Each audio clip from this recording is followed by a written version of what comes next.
ના પાડી છે ને મેં તમને, મારી ચિંતા ના કરો. હું મારી નોકરી કરી રહી છું. આવો.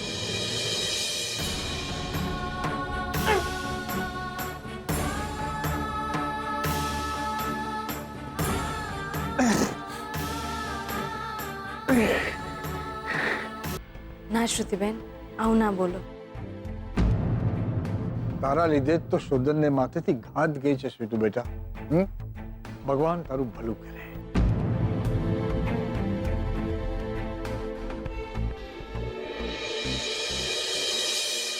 આ છોકરી આવી છે ત્યારથી હું કહું છું કે બહુ શુકન્યાળ છે આ. શોધન, ડોક્ટરે કહ્યું છે કે કોઈ પણ પ્રકારનો સ્ટ્રેસ લેવાનો નથી, બરાબર? અને પગ ઉપર વજન ના આવવું જોઈએ. આમ જોઈએ તો 2-3 દિવસમાં સારું થઈ જ જશે. હા જો બેટા શોધન, હવે તારે આરામ કરવાનો છે. જી દાદા. હા, અને સાજો થઈ જાય એટલે તરત લગ્નની તૈયારી કરવાની છે. શ્રુતિ બેટા. જી દાદી. જલ્દીથી વહુ બનીને આ ઘરમાં આવો ને અમારા શોધનને સંભાળજો. જી દાદી, મારું ચાલે ને તો હું કાલે જ આ ઘરમાં આવી જાઉં વહુ બનીને. ભાભી, તમે તમારા ઘરે જશો તો અમે જાન લઈને આવીશું ને. શ્રુતિ, હા બહુ લેટ થઈ ગયું છે, હવે તું ઘરે છે. અરે પણ શ્રુતિ બેટા, તું ઘરે જા. અમે બધા છીએ ને શોધન માટે. તું અહીંયાની ચિંતા જરાય નહીં કરતી. જાઉં. યા સ્વીટુ, શોધાનું ધ્યાન રાખજે. જી બેન. એ તો તમે નહીં બી કોને તો બી ધ્યાન રાખવાના જ છે દિયોર.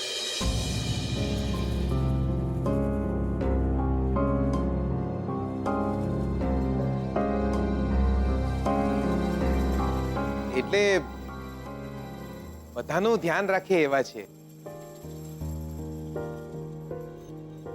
ઠીક છે. બેટા,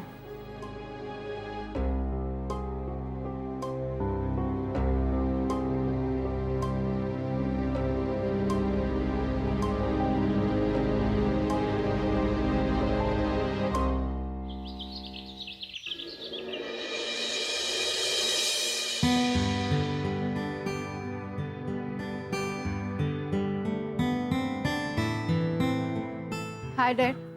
હા હાય બેટા. શોધન કેમ છે?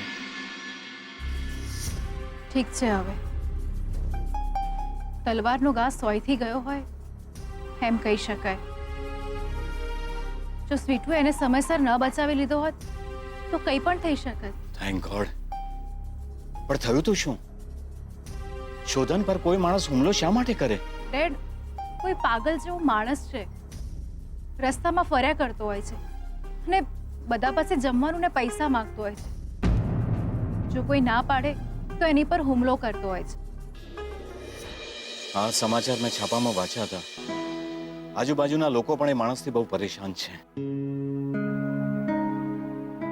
શોધને એને પૈસા આપ્યા, પણ એને તો શોધનની કાર જોઈતી હતી. અને શોધને ના પાડી તો લાકડીથી એને ફટકાર્યો. બેટા તું સંભાળજે. આવા લોકોથી છે ને આપણે દૂર રહેવાનું. શોધન હવે ઠીક છે ને? બિલકુલ રેસ્ટ કરવાનો કહ્યો છે એને. અત્યારે વ્હીલચેર પર જ છે. ડોક્ટરે કહ્યું કે 3-4 દિવસ પછી ચાલતો થઈ જશે. સારું. મમ્મા ક્યાં છે ડેડ?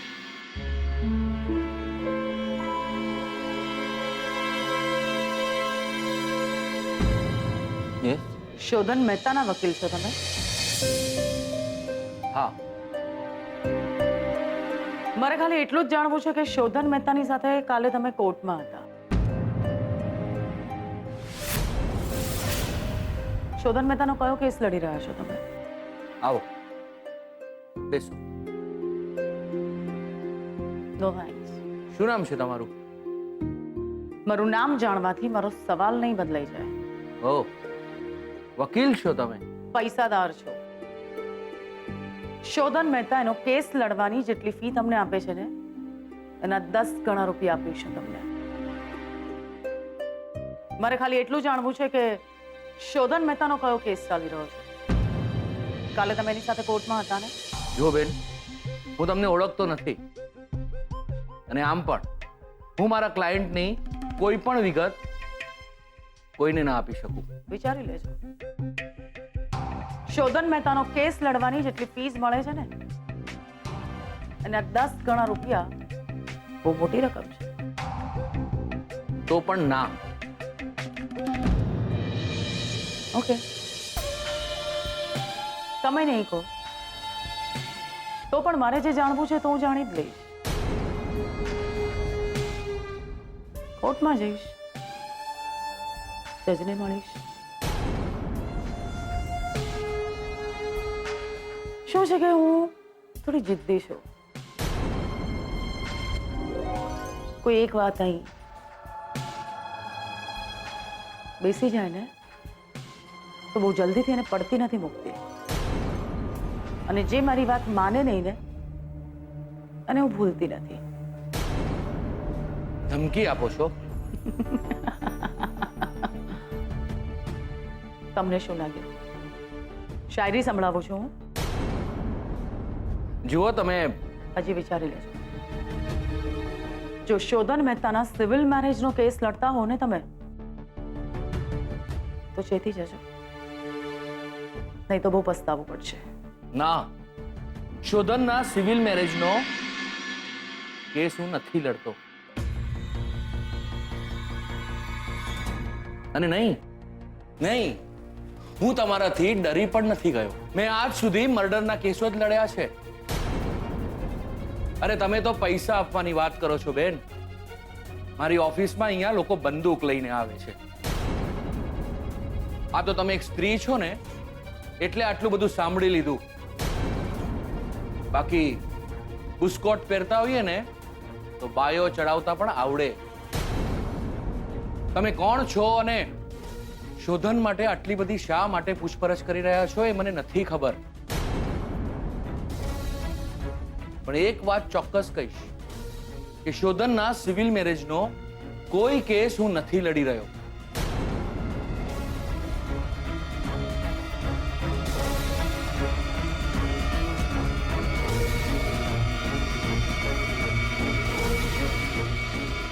Thank you.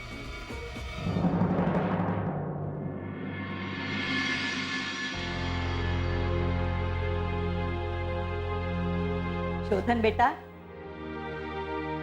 દાદી, આજો તારા લગ્નની કંકોત્રી.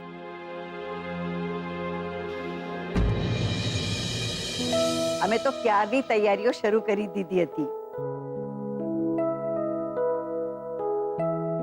ગમી બેટા?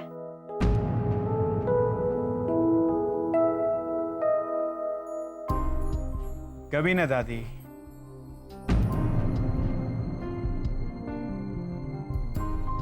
કેમ ના ગમે? બહુ જ સરસ છે. તો અહીંયા નહોતો ને ત્યારે ડિઝાઇન પસંદ કરીને છપાવવા પણ આપી દીધી. ગુડ. તમે તમારી કંકોત્રી ના બતાવી મને?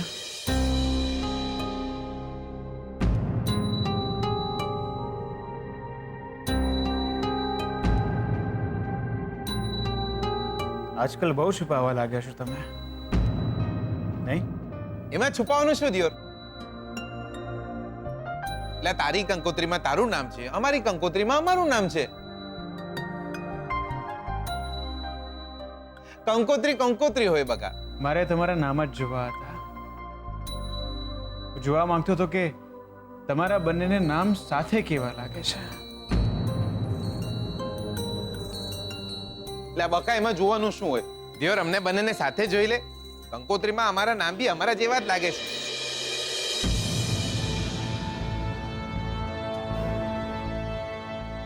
સુધન દીકરા, ઘણું મોડું થઈ ગયું છે. તું આરામ કરી લે દીકરા.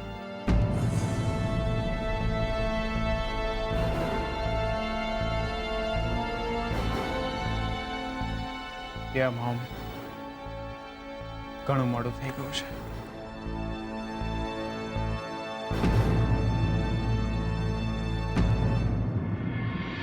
લા બકા પણ લા તારો રૂમ તો ઉપર છે, તું ઉપર કઈ રીતે જઈશ?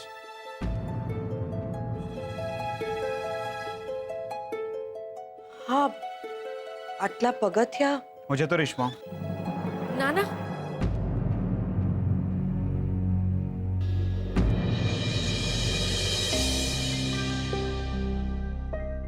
ડાક્ટરે કહ્યું છે ને એટલા માટે. અરે પણ પેલો મોટો રૂમ છે ને, સ્વીટુ રહેતી હતી ત્યાં વાયરિંગ થઈ ગયું છે, ત્યાં રહેજે. 2-3 દિવસની તો વાત છે. હા, તને તકલીફ પણ ઓછી પડશે. એ મોમ, પણ એ રૂમ તો હા, શોર્ટ સર્કિટના લીધે લાઇટ્સ બંધ થઈ ગઈ હતી, પણ હવે રિપેર થઈ ગયું છે. ઠીક છે, હું ત્યાં જ રહીશ. લા ઉભો રે, તું શું કામ? હું છું ને.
આવતા રહો. તમે અહીંયા નથી રહેતા હવે? ના, હું હવે હતી ત્યાં જવાનું જ હતું. જતી રહી.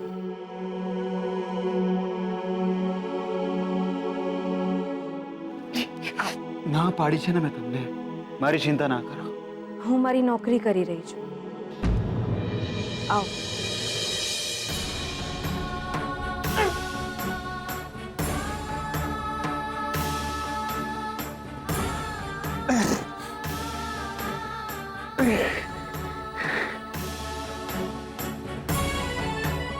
દવાનો ટાઈમ થઈ ગયો છે, હું આપી જઉં છું થોડી વારમાં.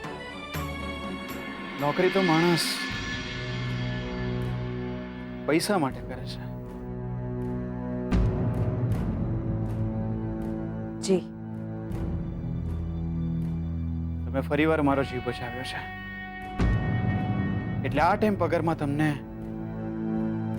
વધુ રૂપિયા આપવામાં આવશે. તમારા જીવની કિંમત મને આંકવા દો. શું જોઈએ છે?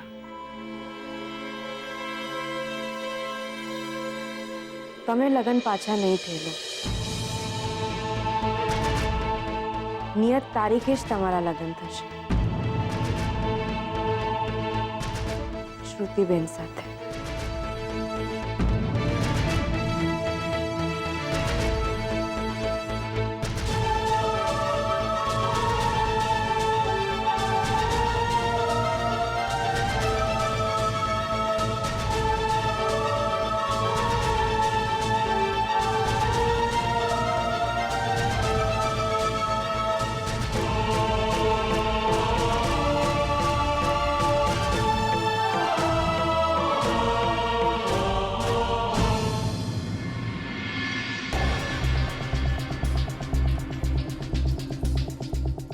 તમે કોણ છો અને શોધન માટે આટલી બધી શા માટે પૂછપરછ કરી રહ્યા છો એ મને નથી ખબર, પણ એક વાત ચોક્કસ કહીશ કે શોધનના સિવિલ મેરેજનો કોઈ કેસ હું નથી લડી રહ્યો.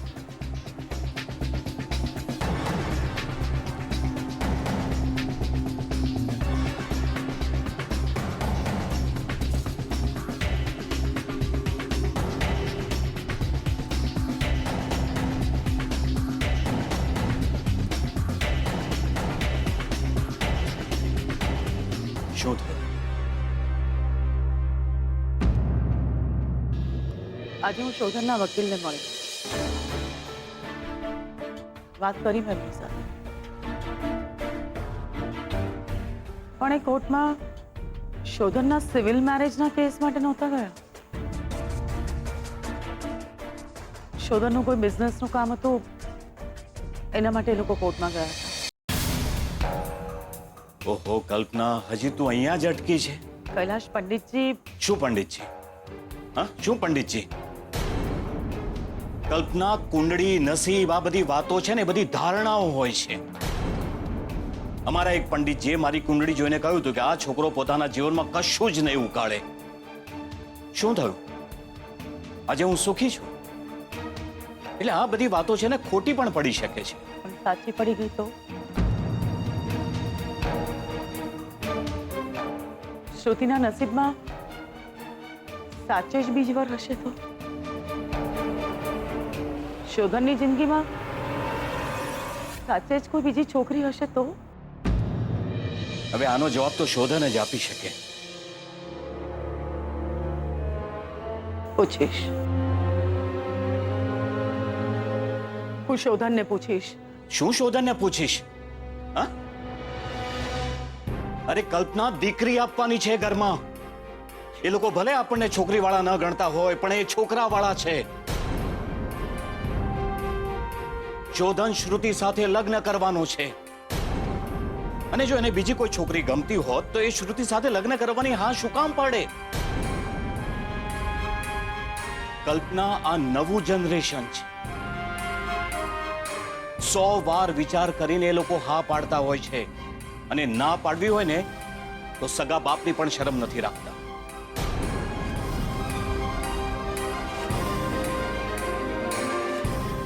પણ એક દીકરીની મા તરીકે મને ચિંતા ના થાય? અચ્છા, તું માં છે એટલે તને એની ચિંતા રહે, અને મારું શું? હા કલ્પના, તું એની માં છે તો હું એનો બાપ છું. ફરક માત્ર એટલો છે કે તું ચિંતા જતાવે છે અને હું ચિંતા જતાવતો નથી. અને માની લઈએ કે પંડિતજીની વાત કદાચ સાચી પણ પડે અને શોધનની જિંદગીમાં બીજી છોકરી પણ આવે તો તને શું લાગે છે? હું ગરીબડો થઈને બેસી રહીશ? હું શોધનને હાથ જોડીશ કે ભાઈ મારી દીકરી સાથે અન્યાય ન કરે એમ? ના કલ્પના, ના. હું મારી દીકરીને એ ઘરમાંથી હાથ પકડીને આ ઘરમાં લઈ આવીશ, અને આખી જિંદગી એને સાથ આપીશ. આવી પરિસ્થિતિમાં હું મારી દીકરીને સાસરે રહેવાની ફરજ ન પાડી શકું. અને માનો કે એવું કંઈ પણ બન્યું તો શોધન અને એ છોકરીનું જીવવું હરામ કરી નાખીશ.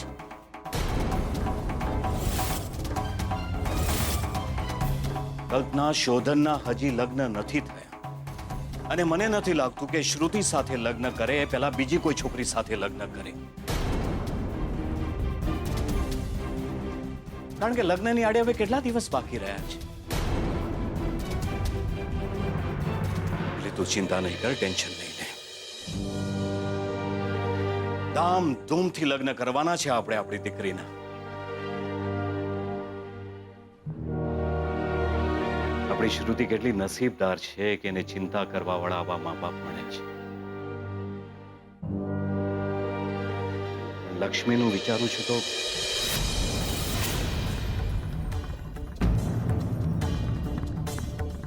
એની કુંડળીમાં ન તો મા બાપનું સુખ છે, ન પતિ.